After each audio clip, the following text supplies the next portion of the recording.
ética cristã na política. Muitos cristãos defendem um não envolvimento total para com a política, enquanto outros entendem que deve não apenas votar, mas também militar e engajar-se politicamente visando o bem do país. E você?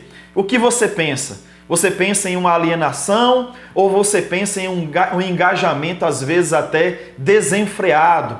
Bem, qual seria o ponto de equilíbrio para tais entendimentos? O que podemos e o que não podemos em relação à política à luz das Escrituras? Muito bem, no vídeo de hoje nós vamos tentar lançar luz a essa questão por meio da palavra de Deus. Bem, primeiro, pelas Escrituras, o que podemos e até devemos em relação à política? Primeiro, podemos votar. Na verdade, podemos e devemos votar. Mateus capítulo 22 e verso de número 21. Podemos disputar e ocupar cargos políticos. Daniel capítulo 2. Devemos respeito e obediência às nossas autoridades políticas. Romanos capítulo 13. Não apenas autoridades políticas, mas as demais autoridades investidas de poderes. Devemos orar pelas autoridades. 1 de Pedro capítulo 2, verso 13. Podemos e devemos aconselhar nossas lideranças. É o que José fez no seu diálogo com o faraó, Gênesis capítulo 41.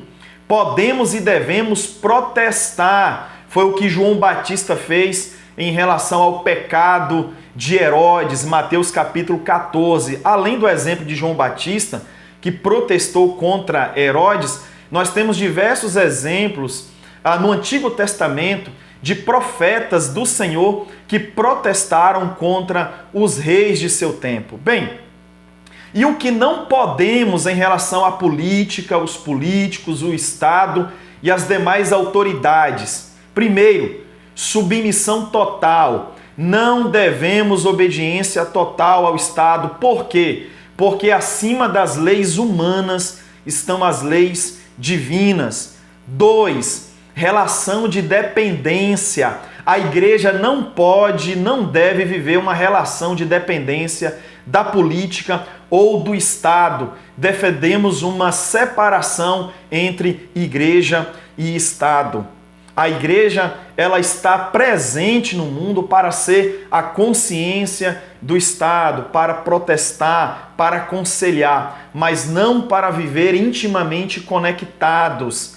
Terceiro, não podemos aceitar uma religião oficial. É preciso garantir, defender liberdade religiosa para todos. Abre-se um parênteses aqui, em que muitas vezes, quando os nossos missionários estão em áreas, em países onde a pregação do evangelho é proibida, nós intercedemos para que lá haja liberdade religiosa. Da mesma forma no nosso país, no nosso Brasil, a gente precisa orar, mas a gente também precisa defender que cada uma religião tenha a sua liberdade de crença e de culto. Quarto lugar, não podemos permitir que as ideologias partidárias sejam colocadas sobre a fé. Não somos, irmãos, discípulos de Karl Marx, também não somos discípulos de Adam Smith, também não podemos usar das Escrituras forçando a sua interpretação para defender as nossas teses políticas, sejam de direita, sejam de esquerda. Não podemos colocar a religião a serviço da política. E outra coisa aqui que cabe destacar, já há alguns anos os políticos brasileiros descobriram que pronunciar o nome de Deus e usar uma linguagem mais religiosa garante um bom número de votos. Fiquemos atentos e vigilantes a isto, tá bom? Quinto lugar, não podemos ser ingênuos achando que todo político eleito foi eleito pela vontade de Deus. Gente, quando Paulo afirma que as autoridades foram ordenadas por Deus, ele em Romanos no capítulo 13, ele está se referindo à instituição governo. Os governos, sim, as instâncias de poder, elas provêm de Deus para a organização social, para a promoção do bem, da justiça e do combate à maldade.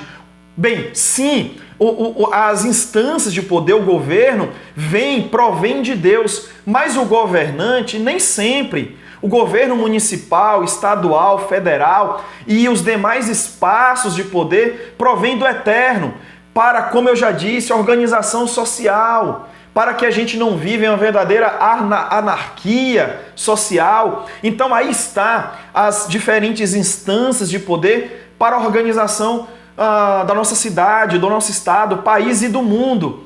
Bem, os governos provêm de Deus, mas os governantes e demais funcionários públicos nem sempre vêm de Deus, nem sempre são de Deus, nem sempre são eleitos por Deus. Meus irmãos, a voz do povo nem sempre é a voz de Deus. E, em sexto e último lugar, não podemos ver a política como meio de redenção, como meio de salvação social, quando essa esperança que deve ser depositada unicamente em Deus, ela é entregue aos políticos e à política, ela sai do campo das boas práticas sociais e ganha status de ídolo. Aí a política se torna uma prática idólatra, quando a esperança de uma transformação social deveria ser toda ela colocada no Deus eterno, ela é colocada nas mãos de políticos ou da política. Eu não estou aqui, irmãos, defendendo, por favor, que a gente não deve ter esperanças em nossos governos humanos, devemos, mas não depositar neles toda a esperança de uma transformação do nosso mundo, porque isso será impossível por meios humanos. O pastor Tim Keller, em seu livro Deuses Falsos, tratando desse perigo, ele afirma o seguinte: podemos ver nossos líderes políticos como messias, nossas agendas políticas como doutrinas salvadoras e nosso ativismo político como uma espécie de religião. Muito cuidado para que não transformemos nossos políticos em messias, as agendas políticas em doutrinas redentoras e o ativismo, o engajamento político como uma espécie de religião. Nós já vimos isso acontecer há anos atrás e continuamos. Irmãos na fé que são mais de direita ou de esquerda do que propriamente discípulos de Jesus. Fiquemos atentos para que a gente não caia nessa sutil armadilha. Nossa maior esperança de redenção, desde o âmbito municipal ao mundial, não deve ser depositado nos governos humanos, mas no pacífico, justo, compassivo e perfeito governo do Cristo de Deus que há de vir. Somente Ele, por meio da sua sabedoria, por meio do seu poder, poderá fazer do mundo um novo e melhorado Éden. Que Deus te abençoe.